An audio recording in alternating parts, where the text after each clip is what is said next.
All right, welcome back to FAWKES News. The leaf has turned, the pendulum has swung. Already, it feels different. I've got John Bates here. We're going to break down a couple of things from yesterday's inauguration. One, we've got just 20 minutes before the inauguration, we have some preemptive pardons. Is that legal? Is it, is there going to be an appeals process for this?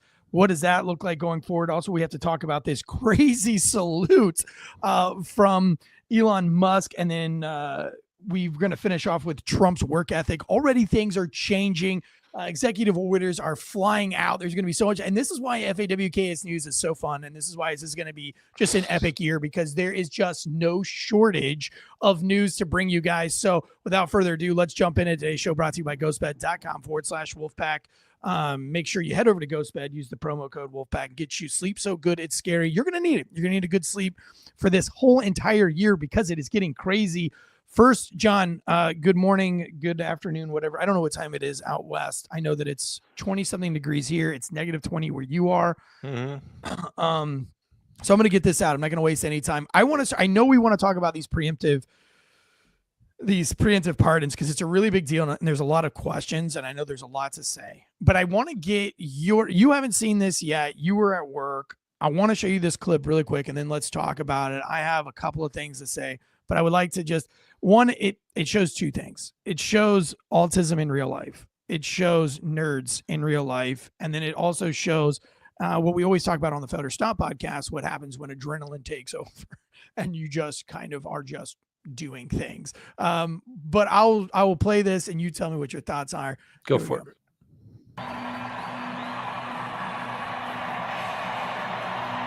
This is Elon Musk, by the way, for you audio listeners that cannot see this on our YouTube. Yes!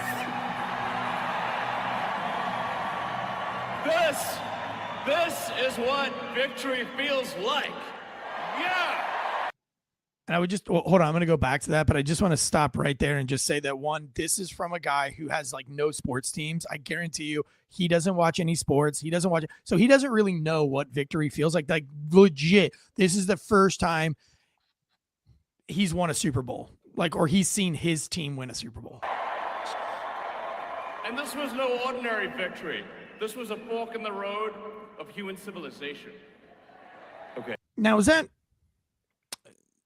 hyperbolic, or do you agree with him there? This is a fork in the road for the human civilization. Well, it goes back to what he was saying on Joe Rogan, though. He was saying that this would be the last election, the last true election that we could have, because the balance of power was tipping at the rate of our illegal immigration in the country, that we were not going to be able to have. We would never be able to regain legitimate electoral control over the number of people once we had it in this country, because they would have, along with the Democrats, they would have a majority, and there would never be a Republican elected president ever again. So it feels like this was the last election where we were able to do that. And now that we can deport people, we can regain legitimate control over the country. So I think that's what he means. And without America, he's right, civilization will fall apart. Reagan used to say that we were the ones who were leading the way. And if America went away, there would be nowhere left to flee to. So that's what he means. This there are elections that come and go. Some elections are, important, some are not. But this one this one really mattered. And I just want to say thank you for making it happen. Thank you.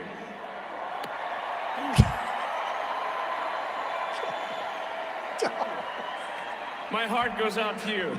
Okay, so what you missed there, if you're an audio listener, is Elon Musk puts his hand over his heart and jets his arm straight outwards, mimicking very closely a Hitler-style Nazi salute after pounding his fist. Now, I'm going to make a reel later today with Elijah. That's going to be really funny. I'm not going to spoil that. But first impressions, what do you think of that? Well, I get how like the passerby or someone who's watching it pretty casually is going to see that, and someone who's going to make a remark similar to what Steve Bannon said about him recently this week was that Elon Musk comes from South Africa, one of the most racist countries on earth. They had apartheid, which was similar to our Jim Crow laws until very, very late in the 20th century. However, like I've watched a lot of historical footage, and I've seen the rigidity with which the Nazis salute, and it's a lot more militaristic and snappy, and I think it's just an unfortunate thing for him to do. But he's grasping his heart and he's sending it out to the crowd. I think it's a gesture of thank you from someone whose body language is South African and not American, and I think that there's going to be a little bit of outrage about it, but luckily there's so much else going on that I don't think anyone's going to pay too much attention to it. But it has taken over the social media airwaves. I've been up since about 5 o'clock this morning, and you cannot scroll more than 3 flicks of the thumb without seeing this image and without some, far leftist, or just not even far left, just everybody. I told you so. This is what you get. We told you from the beginning. They have ran with this already this morning. I think that's going to be the biggest news going into the week, is this salute. Now, my wife's take on this, and my wife's a pretty objective human being. She doesn't trust any of these people, but, she says, in fairness, in most countries, we're like one of the few countries that points a finger at people. In Afghanistan, if you point your finger at somebody, it's very, very disrespectful. In France, if you point your finger, it's very disrespectful. Don't do it in Germany either. Yeah, Germany. So this is like he's pointing to the crowd, not with his finger. So she thinks it's just a cultural thing. It doesn't have anything to do with Hitler. But already, this is what the left has to run with, starting off fresh, day one, less than 24 hours in. But we knew it was going to be like that, though. Yes, they did the same thing 8 years ago, where initially, because they were all shocked about Hillary losing. The news originally, before they got any of the public reaction, you got to remember this is before Twitter became as big as it is now. Before they got much of the public's reaction, the news was very contrite. They're like, wow, we got it wrong. We got to do our better to kind of keep our finger on the pulse of the American people. We really misunderestimated America and what they're all really about if they could elect Donald Trump president. And even back then, 8 years ago, I said, like, yeah, but the countdown is on. You act like you're going to like give President Trump a fair shake, but it's never going to happen.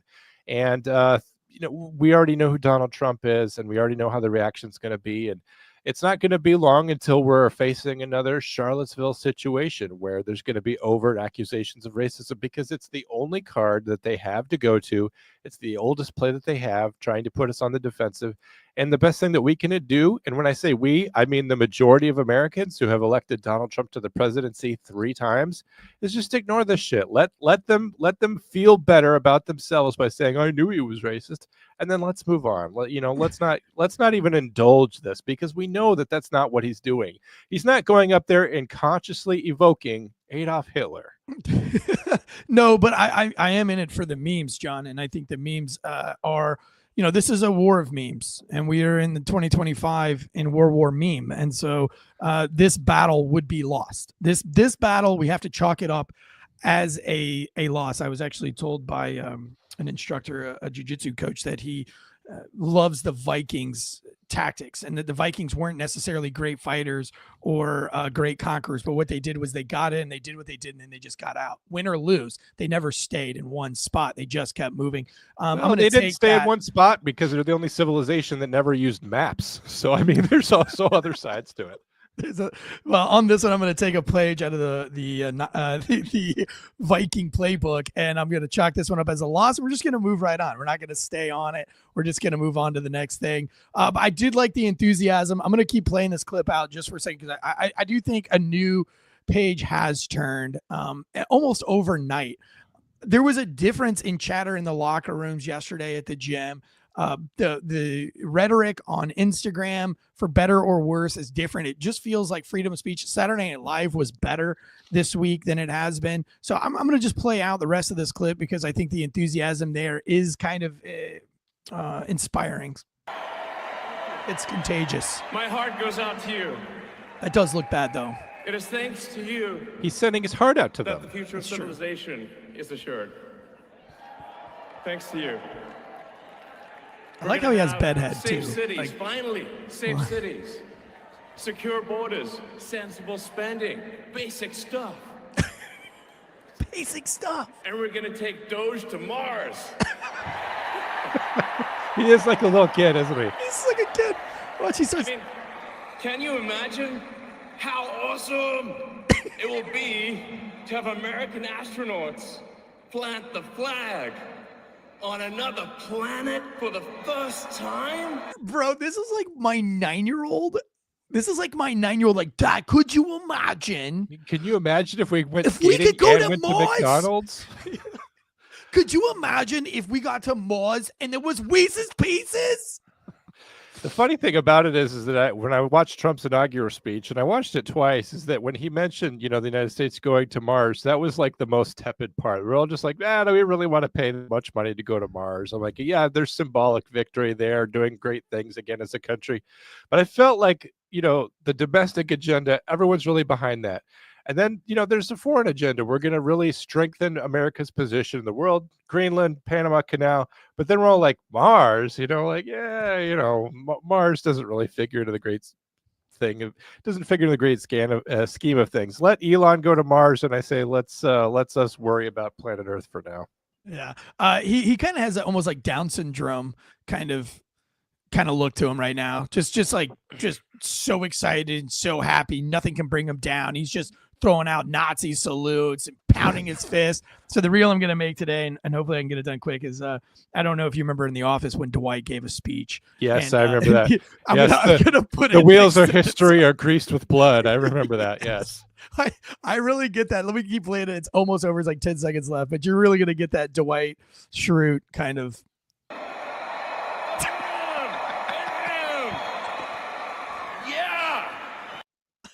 There it is.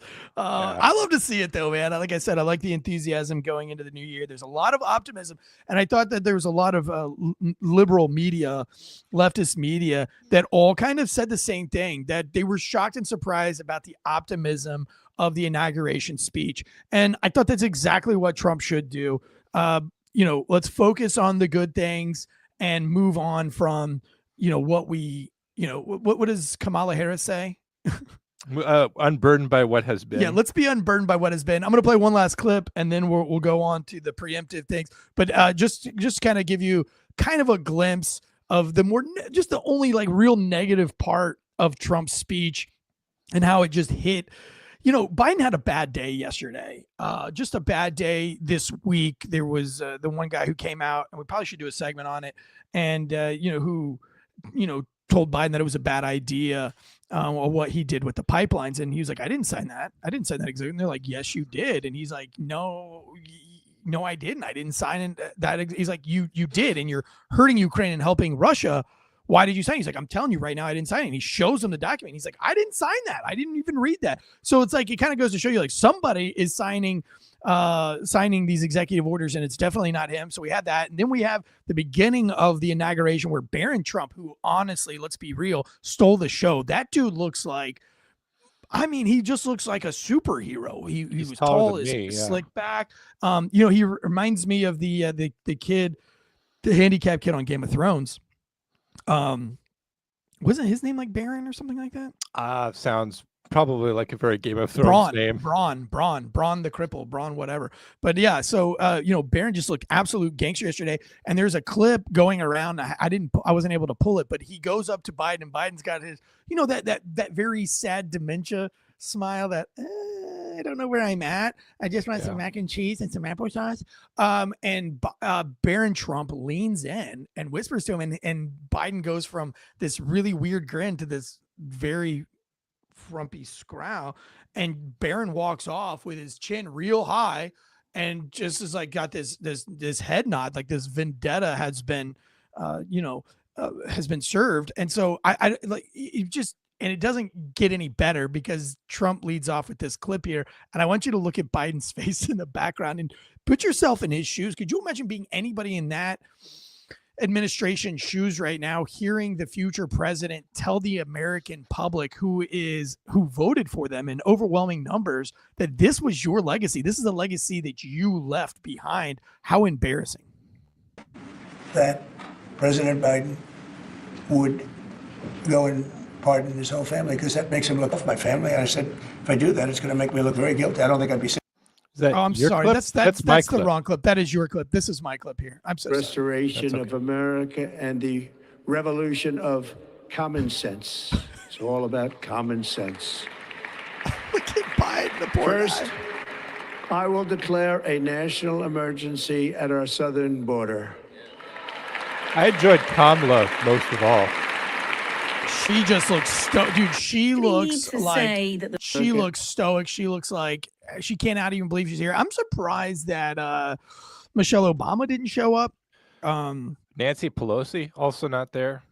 I don't care. No, I'm just kidding. But yeah, she needs to be there. I mean, especially we'll kind of get into some Nancy Pelosi stuff in a little bit, but it's very telling that she didn't happen to be there. Right. I wonder if they pardoned the guy that they paid to murder the Biden family's chef. I wonder if he made it onto the pardon list. I guess we'll learn about that here in just a second. But before we do, make sure you head over to Amazon.com, pre-order the book Pig Latin, a seriously funny true story. Just an amazing comedy about a cop who seemingly has bad luck and finds himself in one of the hardest beats and the hardest districts in Raleigh, North Carolina. It is an adventure. It has everything that you want in a book. It has comedy, adventure, a little bit of love and romance, and everything else. So get over to Amazon right now or Barnes & Noble, Books A Million, and pre-order Pig Latin, a seriously funny true story. Trust me, you want to be on the pre-order this early. Trust me. I have analytics from Simon Schuster letting me know where these books are coming from and who's got them. And plus we have this email list, and I promise you, you're going to want to be on the pre-sale for this. Also, today's show brought to you by ghostbed.com/wolfpack.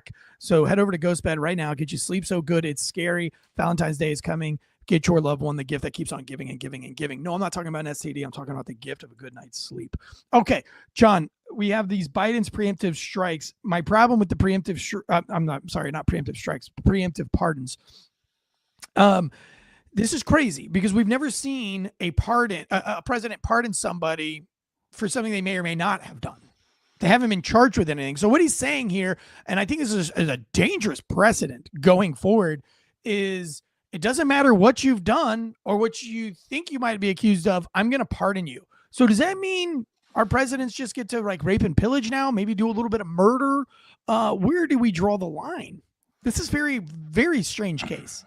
Well, let's before we respond to that exact sentiment, I'm going to tell you what happened, and I'll tell you what Biden said, and then I've got a clip from Trump while he was working late last night. He speaks for about 3 minutes on it, and I think it sums it all up pretty well. But this is what Biden had to say, and I just wanted to mention that this all happened while the inauguration was in progress. Everyone was gathered in the Capitol Rotunda, and his staff released news with 20 minutes left of his presidency, 11:40 a.m., that all of these pardons were going out for his family, for the January 6th committee, for General Mark Milley, for a guy named Leonard Peltier, who is a very ironic choice for a pardon.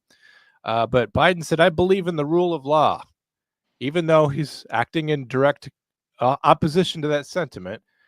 At the 11th hour, at 11:40, when he can no longer be approached by the press or anything about this question on it at all. You know, he could have released these pardons, the news of these pardons, when he did Hunter Biden. It's like he ripped off the Band-Aid with Hunter Biden, saying the worst is going to happen with these pardons. And then once the ceremony was already started and no one could come and talk to him, he said, I'm going to give all these pardons to everyone else. So it totally lacks courage, that he's not going to face any backlash at all about it. But he says, I believe in the rule of law. And I'm optimistic that the strength of our legal institutions will ultimately prevail over politics, he said. But these are exceptional circumstances, and I cannot in good conscience do nothing.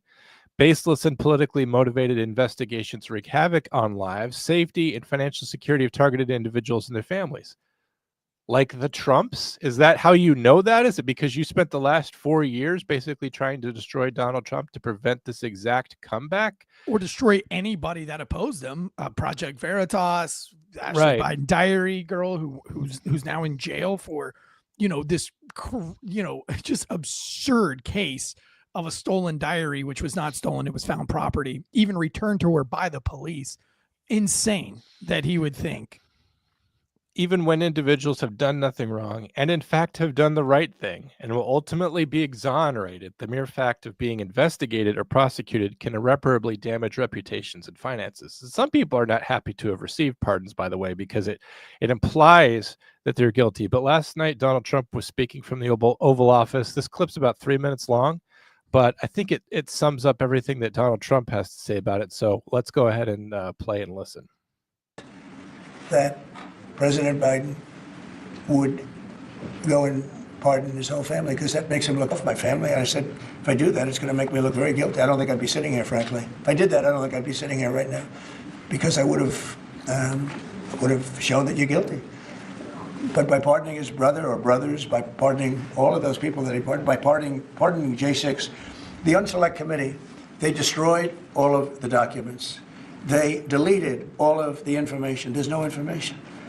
And a lot of the information pertains to Nancy Pelosi, because she was given 100, I mean, you know this, it's on tape with her daughter. Nancy Pelosi was responsible for not taking advantage of 10,000 soldiers or 1,000. You wouldn't have you could have used 400. It was a relatively small crowd. It wasn't the crowd that was at the mall, it was a small crowd. So I was a little bit surprised that he did it, because it makes him look guilty. I mean, he's gonna have to live with it. Now, with that being said, it's unbelievable precedent it creates for a president. But the precedent is unbelievable. Now maybe every president that leaves office, they're going to pardon every person they ever met, so they don't have some lunatic like deranged Jack Smith, who's a total lunatic, by the way. Not a smart guy either, he's a dummy. But we beat the hell out of him. And I helped my reputation. Do you think you'd have to do the same thing at the end of this term? Well, I guess now I have precedent to do it. I wouldn't want to do that. No, I think it makes you look very guilty. I think it makes Biden look very bad, very weak, and very guilty. And I mean, he pardoned everybody. How about this J6 committee? Why is he pardoning them?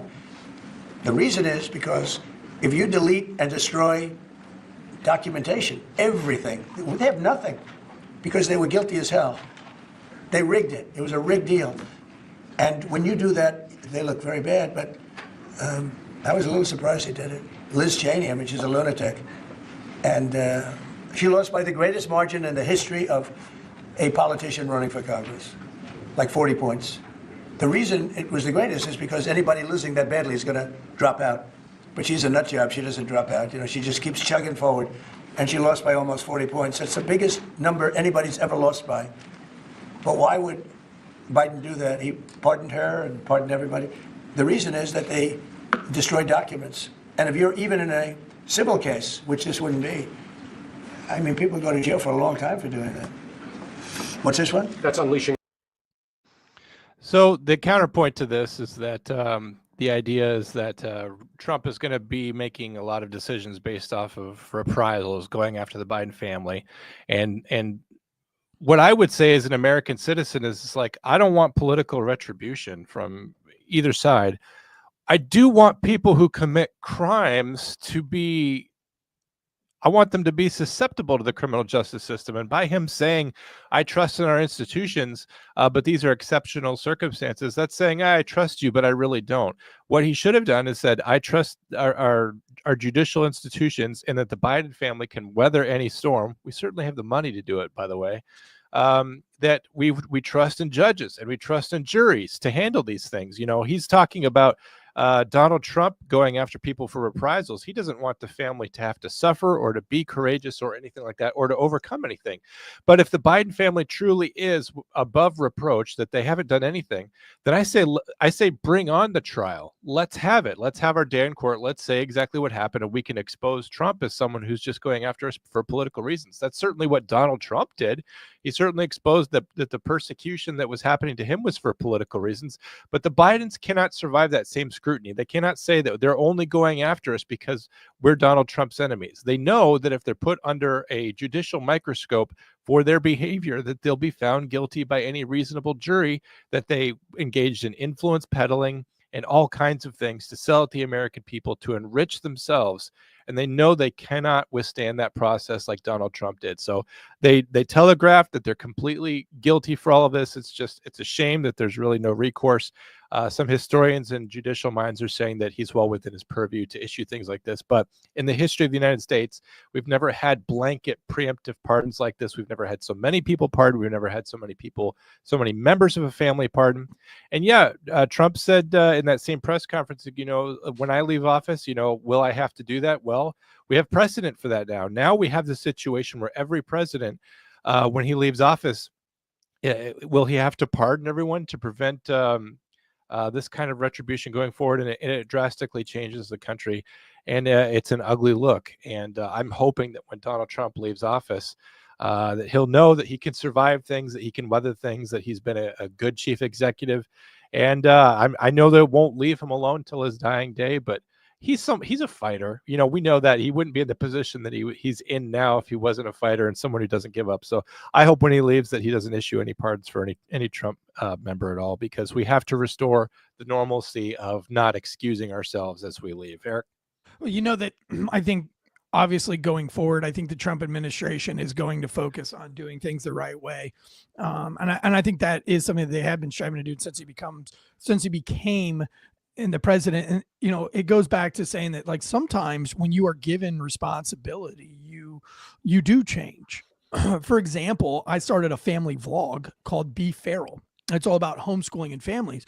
And it's actually made me more accountable since I'm telling people how that they should be parenting their kids. It inspires me to know that I have to do everything right now because I'm telling other people how to raise their kids correctly. So then I have to hold myself to a higher standard. I was already at a pretty high standard. Now I'm even at a higher standard.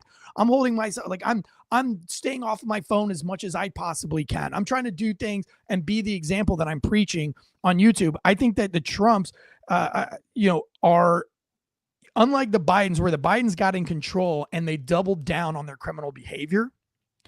The Trump administration and the Trumps are like, okay, we are now the face of America, and we are going to live up to that in a noble and respectable way. And so I think, that's the big difference between Trump and Biden, is that the Trumps are trying to leave a legacy that is untouchable, that they didn't commit crimes while in the office. Whereas the Biden administration used the office to commit as many crimes as they possibly could, arguably. Now, in the chats, Teresa said, we're covering a case tomorrow, Josh and I, Wednesday, live at 10 o'clock. We'll be covering this Michelle Obama not showing up. So Teresa Filber brings up the Daily Mail, talking about the birthday wishes that Biden didn't give her. Is there this TMZ style, is there going to be a divorce? Are they talking to divorce attorneys? We're going to dive into a little bit of that tomorrow as well, and Nancy Pelosi as well too. But I tried to respond to you in the YouTube chats, and I said we're covering that just for you tomorrow, Teresa, but YouTube rejected that comment as spam. So I'm sorry you didn't get to see it. It's bizarre. You're not even allowed to comment on your own show. Finally, the last pardon I wanted to talk about that's especially ironic, and there's just tons of irony abounding here, as especially in Biden's farewell speech, when he talked about how we are trying to avoid corruption at the highest levels, when he's probably the most corrupt president since Chester A. Arthur. When Arthur died, he said, "Burn my papers. Don't let anyone see my stuff. Delete my browser history." That was Chester A. Arthur's final words. But we're getting all kinds of backlash for Donald Trump pardoning people who were involved in the January 6th kerfuffle, that they call it insurrection. I've always told people about January 6th, like, you say that it was some kind of overthrow of the government. However, they all went in there with no guns, and then they went there and stood around. If you break into Taco Bell in the middle of the night, you do not become the manager of Taco Bell. So in what sense was this an insurrection, But so we're pardoning these people for, fighting police officers who are trying to appeal to conservative ideals about how we uphold the thin blue line and how we believe in the rule of law and law and order. It's like you're pardoning people who are attacking police officers. Well, one of the final pardons was this guy, Leonard Peltier, who I mentioned. Leonard Peltier is a Native American guy who lived on the Pine Ridge Indian Reservation in South Dakota. And in 1975, he murdered 2 FBI agents, and his sentence has been commuted to house arrest or whatever. So he's going to go home after 50 years. And so how can we talk out of one side of our mouths saying that, hey, attacking police officers but not killing them is something that we shouldn't be commuting, particularly after they've been in prison for 4 years. But we're going to take a guy who killed 2 FBI agents on an Indian reservation, and we're just going to boot him loose. This guy is murdered 2 people, and it's fine. He can go. I guess, the family of those 2 FBI agents, hopefully they're all passed away or whatever. But, it just shows you that the narrative from the left always is accuse your enemy of that which you are guilty. The left is not doing things to protect police officers or their interests, certainly by commuting the sentence of this FBI agent murderer. But at the same time, they're going to accuse us of not representing police interests by saying, hey, these guys that attacked these cops on January 6th, that they're getting commuted. And what Donald Trump said about that is that they have been in prison for a long time and their lives have been destroyed. So if we're not doing some sort of accounting where we're letting them off the hook scot-free, their lives have been terribly destroyed. They're in financial ruin. Their families have had to pay a terrible price, and enough is enough. We're not going to allow them to continue to be treated this way. He also made a remarkable comment about, he goes, all the people that have been charged and arrested and convicted, why is the rate 100%? There's not any of these people who have faced charges in court for anything that happened on January 6th. And some of them got off not guilty, where the prosecutors weren't able to prove beyond a shadow of a doubt that they were involved or that they did the things that they were supposed to have done. And yet we have all this other stuff coming out, this picture of this pipe bomb guy who may or may not be an FBI guy. And just full transparency. Last night, someone also asked him about the drones. And he said to an aide, like, hey, can you find out what's going on with that? I just got here. I don't even know. But as soon as I know, I'm going to tell you guys. So I really appreciate the transparency going on. And Eric, if you have nothing else, and maybe you do, I just did want to play one more thing from C-SPAN yesterday that was very interesting. And I debated whether or not to play this, but the media, I mentioned them earlier, not having a finger on the pulse of America, not understanding what's going on with America. And they, MSNBC and CNN, they don't understand why they're dying. But I was watching some of the inauguration on C-SPAN yesterday, just because I don't have cable, so I was going to watch it through the internet by some means. And this came up where they opened up the phone lines kind of during some of the dead time while Donald Trump's walking around the Capitol, and they opened it up for people to call in. And I want you to take note as I put this on your screen that C-SPAN has a donation button at the bottom of their video because C-SPAN is dying. So they're like, oh, do you like C-SPAN? Donate money to C-SPAN.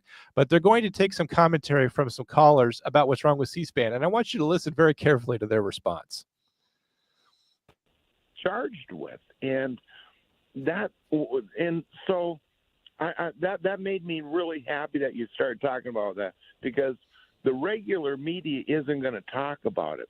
But I've always been skeptical with C-SPAN too. And this is, I just want to point something out that you had said, that when he was giving his second address to the people down below, and you were talking about the lady from Nebraska and about how her husband wouldn't shake the hand of then Vice President Harris. And I'm thinking to myself, there's got to be a reason why you're doing that. I mean, are you trying to shame the guy, or for whatever reason? But that's like old news. I mean, what you should be talking about is the news of today. And the news of today is that, well, Nancy Pelosi didn't show up. Michelle Obama didn't show up. There's plenty of other things. Thank you, Brad, for that. And in news also, Karen Pence, Mike Pence's wife, did not show up as well. Patricia is calling in from Minneapolis. Patricia, what do you think so far? Yeah. Well, I think that C-SPAN is continuing their biased coverage. I agree with the man from International Falls, and plus the guests you have, he's been nothing but fairly critical about the speech. I love the speech.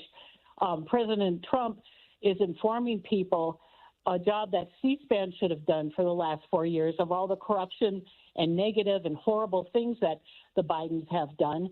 I pray and I hope that C-SPAN will be halfway fair. Hey, Patricia, thank you. The president is about to sign some of the official documents. So they get on with someone from International Falls, which is way north in Minnesota, and it's a very red county, red area.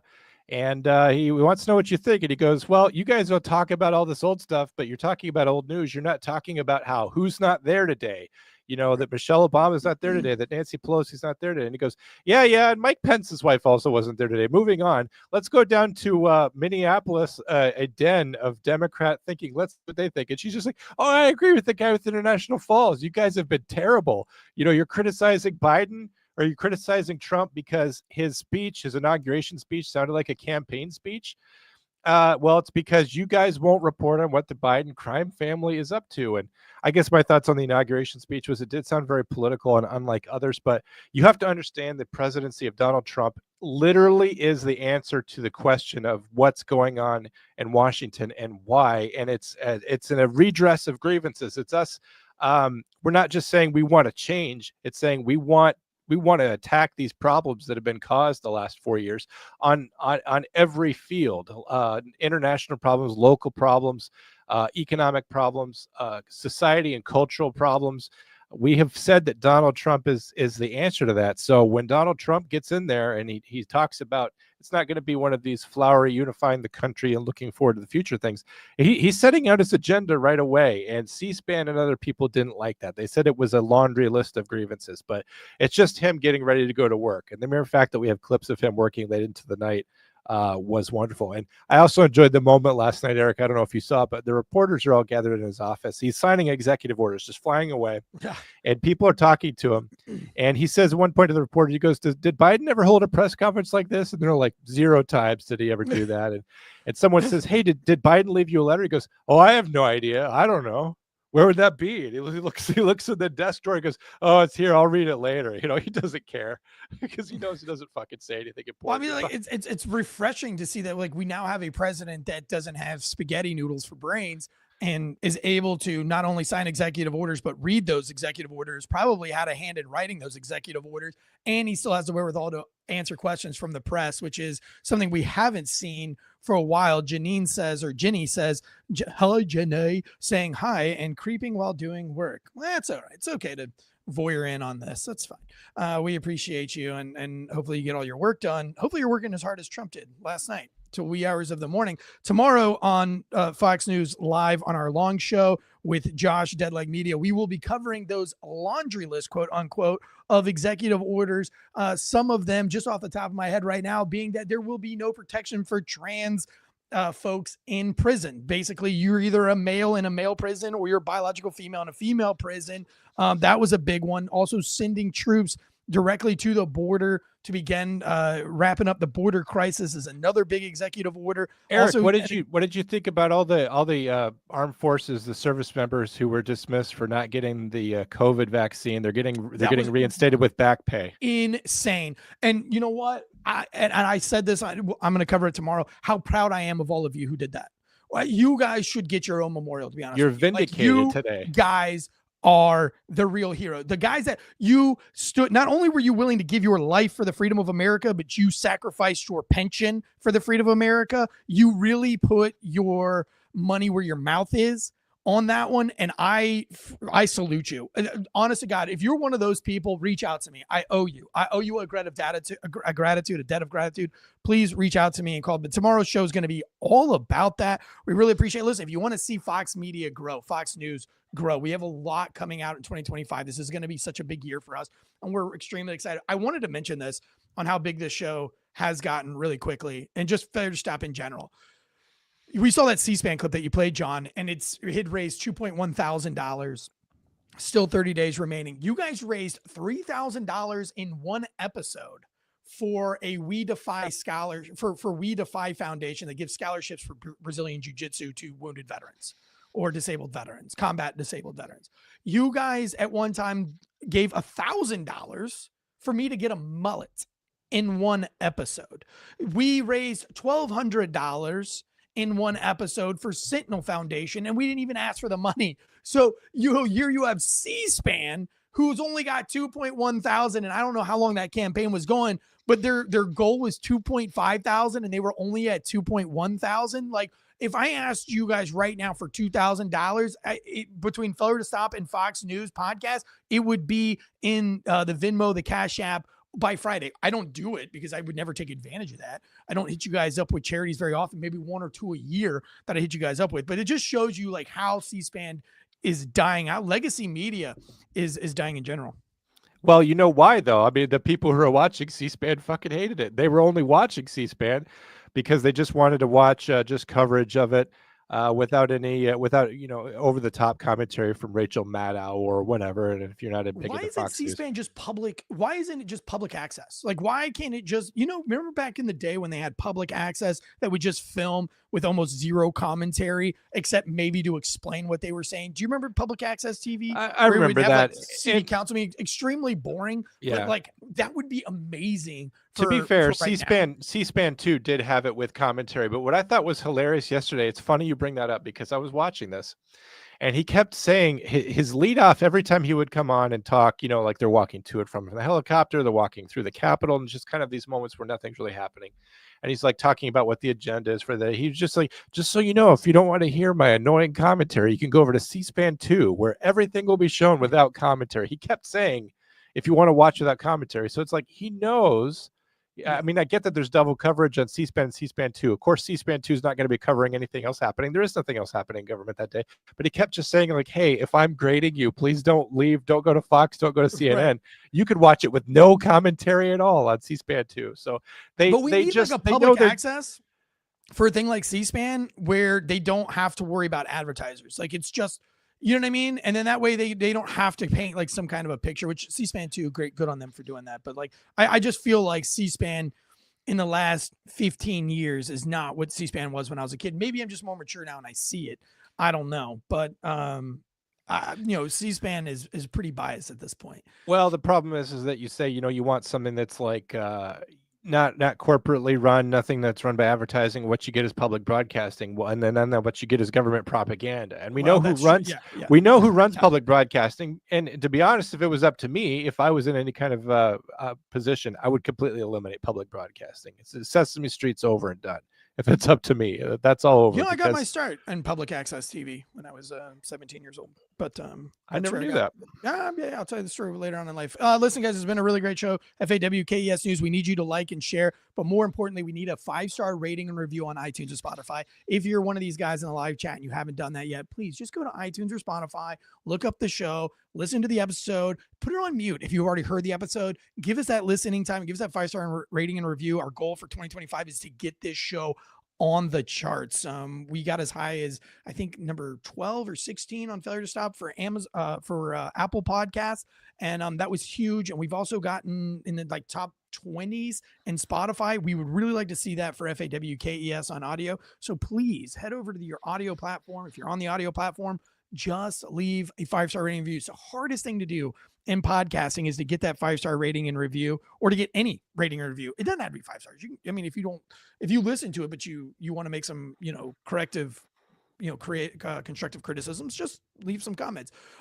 It doesn't matter. It's getting ratings and reviews on podcasts. It is the number one hardest thing to get. It's harder than getting comments on YouTube or likes and subscribes on Instagram.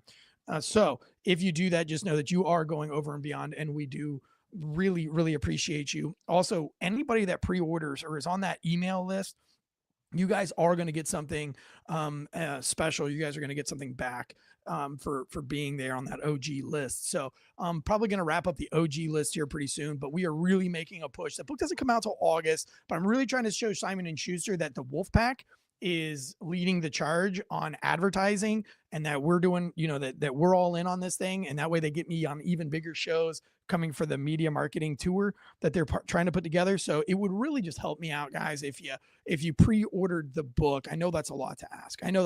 But it's a wonderful book, and it is the #1 release in its genre for Simon & Schuster for fall of 2025. So the book comes out in August. You guys are absolutely going to love it. And I want to share that moment with you guys, and to know when I'm going on all these bigger shows and we're going on the book tour, that you guys were a part of this and that you were behind, and you can say, hey, I was like one of the OGs that bought that book when it was on pre-sale. So really help out that. We're going to try to get out some art from John Bates here from the book, and get some guys some signed pictures. We're going to do, you know, like some contest stuff on Instagram and things like that. So again, from everybody here at FAWKES News, thank you so much. Thank you for your time, John. We'll see you guys tomorrow for the live show, live here at 10 a.m. Lots to cover. That's our hour-long show, so get ready for it. We'll see you guys tomorrow. Like G.I. Joe says, maybe you didn't know about the Trump inauguration, Biden's preemptive pardons, or Elon Musk's Nazi salute, but now you do know, and knowing is half the battle. Take us out of here, John.